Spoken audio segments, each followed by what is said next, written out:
AKG centre പ്രവർത്തിക്കുന്ന ഭൂമി തിരിച്ചെടുക്കണമെന്നാവശ്യപ്പെട്ട് ഗവർണർക്ക് നിവേദനം. കേരള സർവകലാശാലയുടെ ഭൂമിയാണ് AKG പഠന ഗവേഷണ കേന്ദ്രത്തിനായി 1977 സർക്കാർ പതിച്ചു നൽകിയത്. ഇവിടെ CPMന്റെ സംസ്ഥാന സമിതി ഓഫീസ് പ്രവർത്തിച്ചത് ചട്ടവിരുദ്ധമാണെന്ന് ആരോപിച്ചാണ് ഭൂമി തിരിച്ചെടുക്കണമെന്ന് സേവ് യൂണിവേഴ്സിറ്റി ക്യാമ്പയിൻ കമ്മിറ്റി ഗവർണറോട് ആവശ്യപ്പെട്ടത്. CPM സംസ്ഥാന സെക്രട്ടറിയായിരുന്ന EK നയനാർ 1977 മുഖ്യമന്ത്രിയായിരുന്ന AK ആന്റണിക്ക് നൽകിയ കത്താണിത്. AKGയുടെ സ്മരണ മുൻനിർത്തി തിരുവനന്തപുരത്ത് സ്മാരകം നിർമ്മിക്കുന്നതിന് വേണ്ടി ഒരു കമ്മിറ്റി പ്രവർത്തിക്കുന്നുണ്ട്. അതിന് ശാസ്ത്രീയ സോഷ്യലിസത്തെക്കുറിച്ച് പഠനം നടത്തുന്നതിനുള്ള ഒരു റിസർച്ച് സെന്ററും ലൈബ്രറിയും നിർമ്മിക്കണം.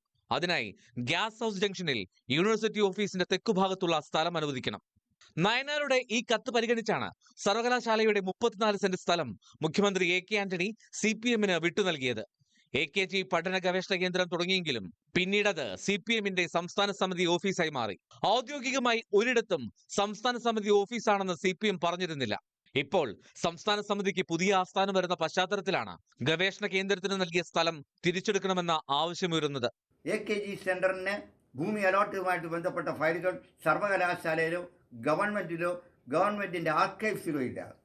അപ്പോൾ ബോധപൂർവം അതുമായിട്ട് ബന്ധപ്പെട്ട